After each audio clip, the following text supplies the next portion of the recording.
Retirement is often seen as a destination, but we believe it's an opportunity to pursue your passions, realize your dreams, and live a purposeful life. Great decisions, incredible lives. Retire with Intention podcast is about more than just money. It's about embracing the things that truly matter, the experiences, the relationships, and the impact you leave behind. Here is your host, John Creekmur. Well, hey everybody, John here, and thank you again for listening to Great Decisions, Incredible Lives, Retire with Intention podcast. And it's amazing just the number of people, the thousands upon thousands that we're hearing that are listening to the podcast each and every week, and just the takeaways they're having. And some of the feedback has been so cool just to hear from you and stories and things that you've learned and things that you're trying to apply into your life. And even going back to those 5 principles we've talked about is first to define your core values. And then number 2 is set goals based upon your values. Number 3, be open and seek out wise counsel. Number 4, manage your wealth wisely. And then number 5 is to prioritize your health and well-being. It's about bringing everything together with intention, and it's living that incredible life. And really it comes, I think, a lot from doing community together well, from learning from each other, and then also from being open to hearing from experts from different fields, but then also hearing from friends of our firm that are walking through life in their own way, and they've learned a lot, and what can we learn from them? And today, I want to introduce everybody to a friend of our firm, Pam Bates, and we were just talking, Pam, I think that we've known each other for 12, 13, 14 years, I think, and it's amazing how fast time goes, that's for sure. I had a financial advisor before I really needed one, but so glad you were there when I needed you. You know, it's interesting. I think oftentimes we meet people not really certain why we're meeting them, why we're talking and going through things, and all of a sudden life happens.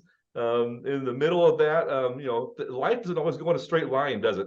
A lot of times we lay out plans and goals, and some things happen that are not what we planned, and a lot of it's how do we navigate it. And Pam, I always talk about getting back to those core values.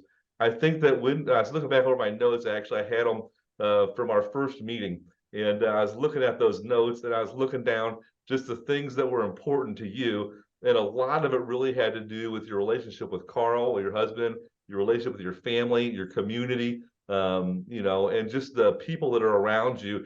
And I think it's just incredible how, as you've gone through life now 12, 13, 14 years later, those are still the core values that are driving the decisions every day that you have. So those things don't change for sure. Okay, before we hop into things too much, would you want to take a moment and introduce yourself to all the listeners, and then we'll start kind of walking through your story.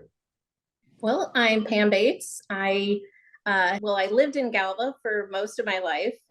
Just moved about a month ago to be closer to my kids and grandkids. But I was in the dental field for my entire career and enjoyed that.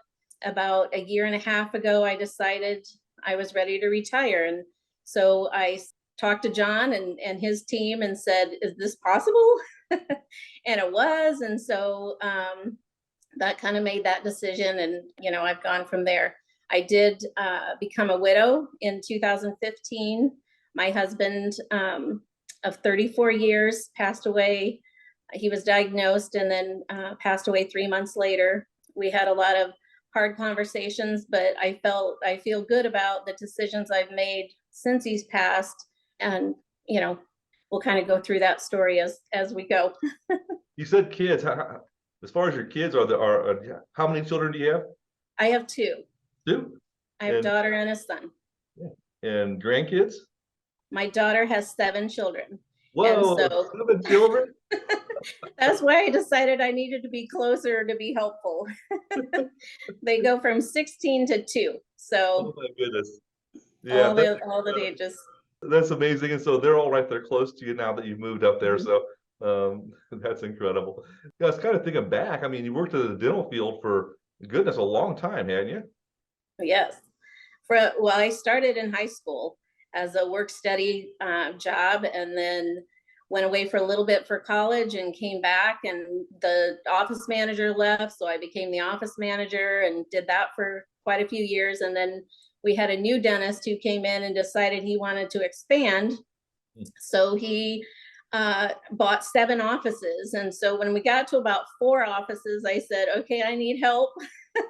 I was trying to coordinate them all. And so that we brought on someone to help me. And then I was a general manager for those 7 offices for, probably 10 years before I retired. So. Wow. Yeah, it's amazing. We spend time in different places and different firms, different employers, and time just flies by. And but to think you worked in the field your entire adult life, that's a true commitment to one field. And I'm sure you saw a lot of things working there, and all Yeah. within the same local community, right? As far as out in Galva, Illinois. Yes, worked in Galva the whole time. 43 years I was there. For our listeners, you said Galva, and Galva is in Illinois. And so we have a lot of listeners from all around the country and some actually outside the United States that are listening. Can you talk about Galva and the community itself? Is that a huge metropolitan area? Is it a rural community? How would you It is a describe Galva? tiny little spot on the map. There's 2,300 people, I think, in Galva. A lot of farmers, and my husband was a farmer. That was the story, The Most Amazing Harvest. It kind of went viral when he was diagnosed and wasn't going to be able to harvest his crops. And so all the farmers got together and did 450 acres in 10 hours. They had 12 combines lined up, and they had the trucks.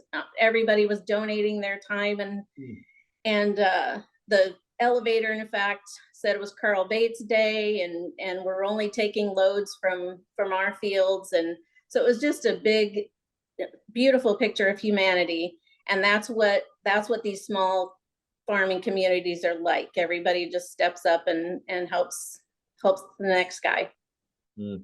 Yeah, so with that story, I mean, The Most Amazing Harvest, I want to dig in that quite a bit if we can, actually, as this is a center point really of kind of what I wanted to share with everybody, just about your life and your journey. And so I know that the story, when it came out, it really went viral. It gained a lot of traction.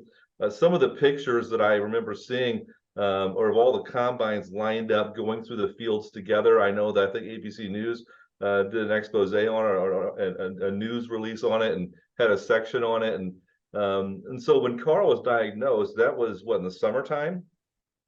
Yes, end of July. End of July. And in Illinois, in Galva, Illinois, once we get 2 or 3 months later, all the crops come down. And it is something where they work around the clock to do that, don't they? Yes. And so 450 acres, Pam, if we had one farmer working 450 acres, I mean, how long would it take for them to harvest that by themselves? I think that's probably a couple weeks to get it all done. Wow, a couple of weeks of work, and he was diagnosed with a very aggressive form of cancer. There's no way he was going to be able to do that. And so with that, then how did word get out as far as on just the need and what happened, Carl? It was actually his cousin, Dan Bates, who they kind of worked together, did custom combining and that kind of thing together. And Dan is the one that kind of coordinated the whole thing. And just, he would ask someone, it got to the point that they had to tell farmers, sorry, they already had too much help. And people came forward with food for the farmers and little coolers and drinks and things for them throughout the day. And it was just like I said, just a beautiful picture of humanity. People, coming through when they needed to. So he planned it all. Yeah, I mean, it's truly amazing testimony to the entire community of coming together, really to help out, a fellow worker in the fields, but really more important than that, to help out another family that was in a huge point of need, to take a couple of weeks of work and to really help them get that done in just a number of hours. It's truly amazing. Now that story, Pam, it's one thing to hear it, but I'm sure there's a lot more depth and a lot more to it. Now you guys wrote a book on that, didn't you? Yes. So after Carl died, I feel it was God telling me to tell his story. And I would hear it, God's telling me to tell his story. And I thought, well, you can't possibly mean me. I don't know the first thing about writing a book or telling a story like that. And every time I would question, I would hear this song, like every time. It was a song by Big Daddy Weave that said, in the lyrics, if you tell my story, they will hear hope. And Hmm. so, I'd question and I'd hear that song and I'd think, okay, I think he really wants me to try this. So my sister had some writing experience. And so I called her, my twin sister. And so I called her and said, do you think we can, do this? So on the first anniversary of his death, I thought I wanted to do something, to special. And so that's when we started taking little book writing trips. And so it took us 2.5 years to put it all together.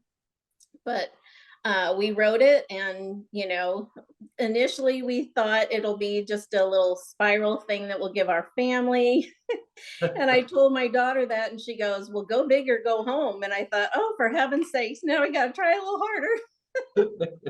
So we finished the project and thought we would self-publish it through Amazon, and that was our plan. And so a friend of mine had done that. And so she gave me a company out of New York that helps you format it for Amazon. And so we called him and had a call with him, and he had seen the story. He saw the story, The Most Amazing Harvest, when it was on the news. And so he said, well, is there a reason you're going to self-publish? And we said, that's just what people have told us to do, and he said, well, if you give me a couple weeks, I want to find you a publisher. And we thought, the God things that happened throughout this whole journey were just crazy. And so we said, okay. So he gives us a call back and says, I have a publisher that wants to talk to you. Had an appointment with Morgan James Publishing, David Hancock, who's the founder there. He and his wife had both seen the story as well. And so he said, I want to say yes, but I have a team. I have to, they only take 238, I think, nonfiction titles per year. And so he went to his team. They unanimously chose our book as one of the projects they wanted to take on. And so then that was the journey of getting it all ready for publishing, and it happened, and we have a book out there, and it's just a crazy story. So as far as publishing the book, down in the weeds a little bit, was that a pretty big process as far as writing it? Well, yes. And there's all these things that you don't even realize go into that, and so, but they really broke it down. There's front matter and back matter, and, your testimonials and all the things that go into it. And, but they had, okay, by this date, have this and this and this done, and so it was really kind of it was a lot of learning new things, but it was broken down to the point that we got it done. So. As far as the book itself, if people want to receive a copy of the book and buy a copy of the book, should they just go to your website, bravetwin.com? Yes, it's available there. You just look up, there's a page called book. That'll be simple enough to find. So folks, go to bravetwin.com and just look for book. And, Yeah. Nice.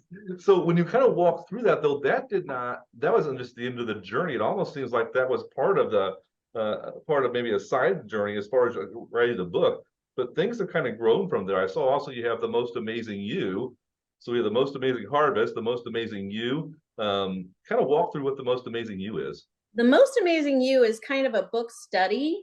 So, there's a lot of people that have book clubs and that kind of thing. And so it's online. It's on the website that you purchase the study, and then you can just go back in at your schedule to, do each session. And so each session has, a little bit about the book, and then we kind of talk about our stories and their stories. They can kind of journal about what their life is compared to what the message is for that particular week or whatever, and then get back together and discuss what each person put on their little booklet. So. Yeah. I'll tell you, that's a phenomenal resource. I mean, so many people, I know I'm guilty of myself. I might, maybe I go to church and I hear an incredible message and I walk out and think, wow, that was a phenomenal message. That was just so impactful. And then like 2 days later, it's like, oh, what was that thing? It's like, there's no accountability. There's no sharpening. There's no action steps that I've thought through. And I know when I read books, a lot of times I walk away saying, boy, I wish I had a way of actually getting to the next point, which is what do I do with this? Mhm. And so that is a phenomenal resource for people to have to say, how do I actually take the things, the principles in life that I've learned through a story and then actually make real change in my life? And so Yep. phenomenal resource. Thanks. The whole thing with Brave, I see Brave Twin is up here on my board. So Brave Twin, so you just mentioned that earlier that you are a twin sister. And Mhm. so where did the phrase Brave Twin come from? I don't know. The whole journey of, I think, becoming a widow makes you realize you have to be brave. And Mhm. there's a saying that my sister and I heard one time. It was in a crazy, silly movie, but it said 10 seconds of bravery can change your life or someone else's. And if you really think about that, it's like, you know, just do the thing. It's 10 seconds of bravery can, it will change your life. You'll say the thing or do the thing, that could change somebody's life. And that was the whole behind the book and all the things that we do. If we have made an impact on one person, we feel like we've succeeded. So that's kind of where that brave came from. Yeah.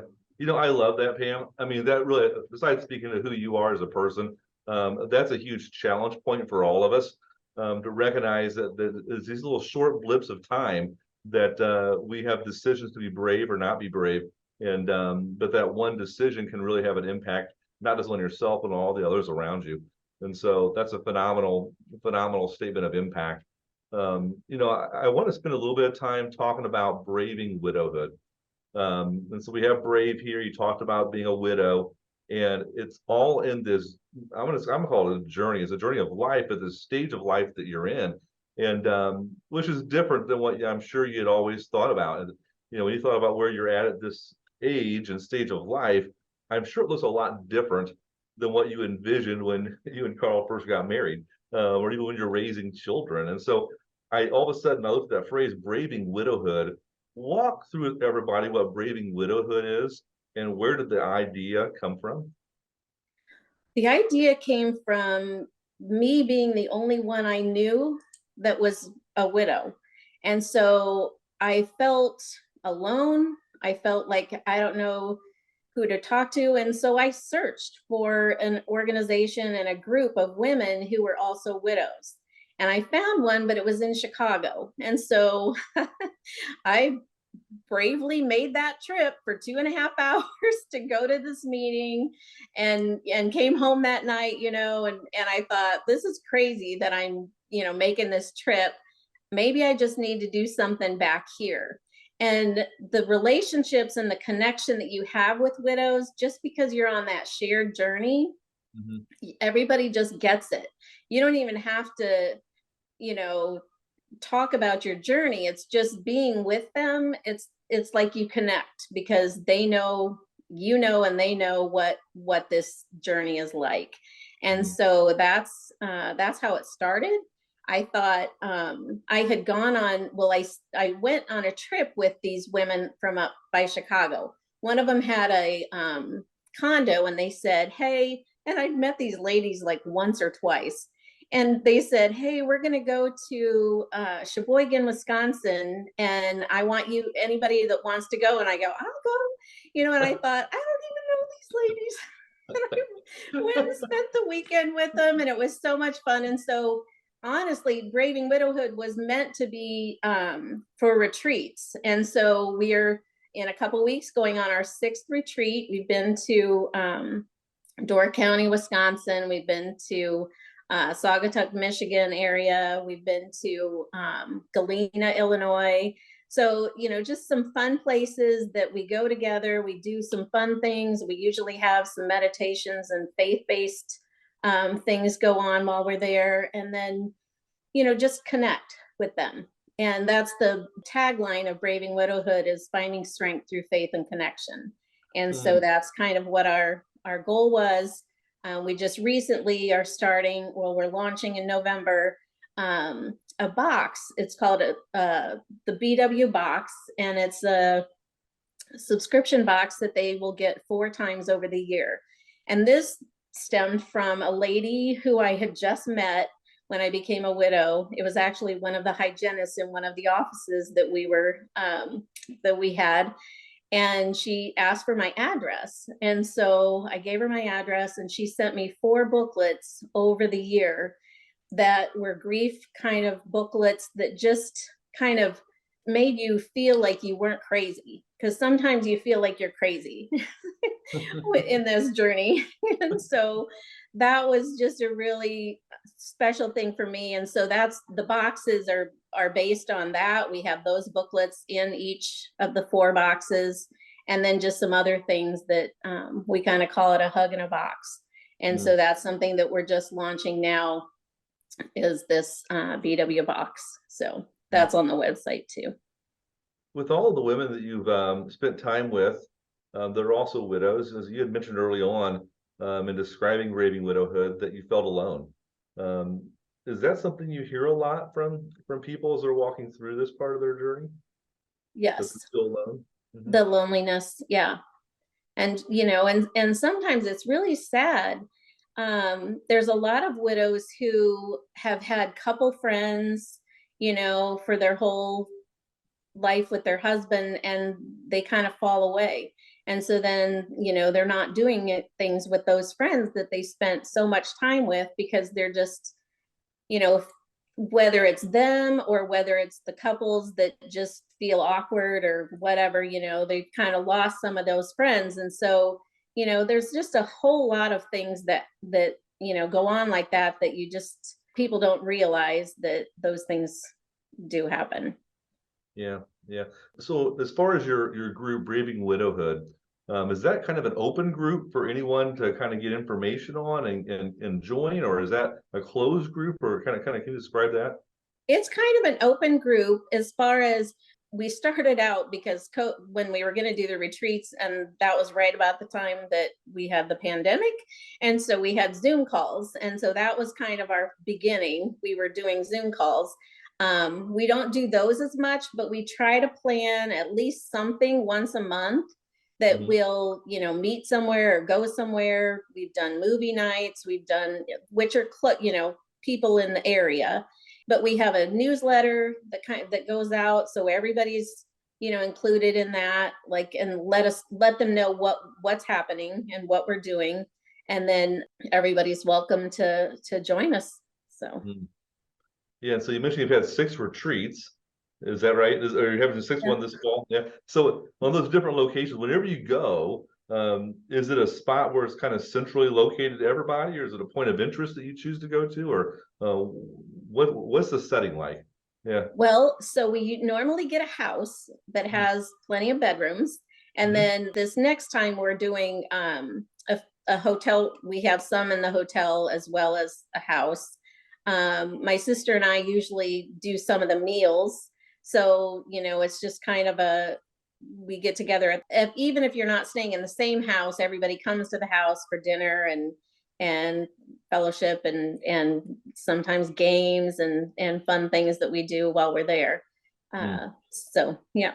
Yeah, nice. Now the subscription box you're starting up, is that, can they find information on the website also at bravetwin.com? Yes. Yeah. If they look under Braving Widowhood, the box information is there as well. Okay, excellent. I'm going to kind of shift gears a second if we can. And you and I met, goodness, before this part of your story kind of began, and we got to go do financial planning and to walk through even retirement planning. And can you talk for a second about how was it navigating finances after he had passed away? Was that something that was a challenge to do on your own? Was it something where it was kind of a hot mess? Was it something where you're trying to figure it out? Can you kind of walk through that general experience without getting too specific? And that's another part of that journey, is all the decisions that have to be made.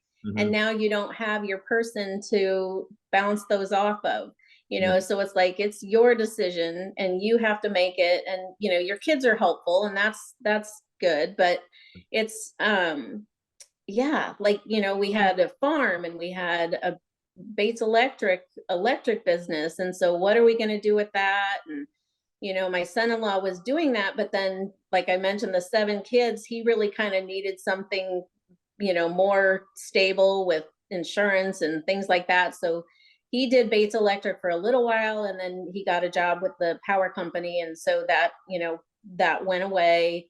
The farm, tried to keep, and Carl had said to me before he passed, he said, if it doesn't make sense, don't keep farming thinking you have to do that in my, for me.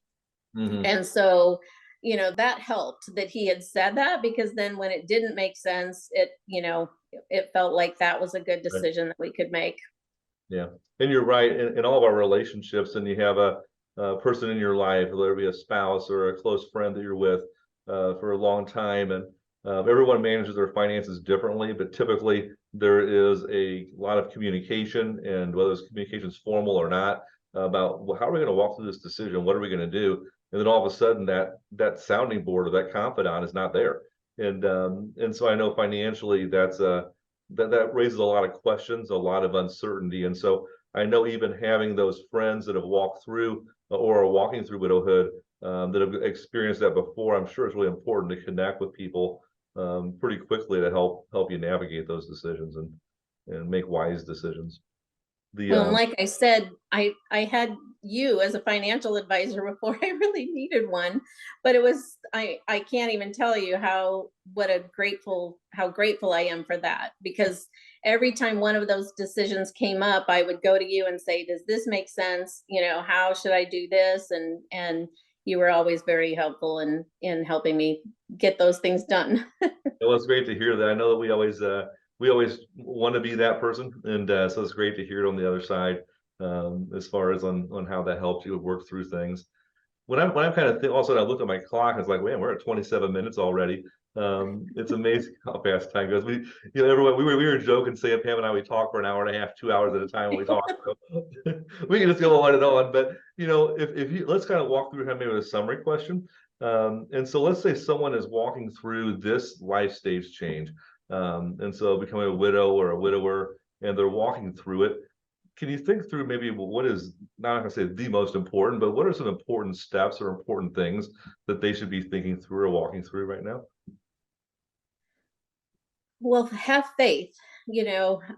God's with you. I can't stress that enough. Knowing that has been helpful, and just trying to stay strong in my faith. Know that it's gonna get better. People told me that, and and you hear that, but time does get better. And I think having relationships with other widows helps, regardless of what the future looks like. You can connect with those ladies, so yeah, those are three huge takeaways, and I wrote those down as ones. I'm actually going to memorialize those to write down, even when we talk to other people, as far as three areas to really focus on. And Pam, I want to tell you, I really appreciate the time today, and how much we can learn from each other and grow from each other. And even your quote about how 10 seconds of bravery can change your life or others. I mean, that's such an impactful statement that all of us, regardless of where we're at in stage of life, we can take and learn from that and grow from that. And so everybody, I should encourage you to check out the show notes, as far as with all the information we have, as far as on Most Amazing Harvest, Most Amazing You, Braving Widowhood, everything we found at bravetwin.com.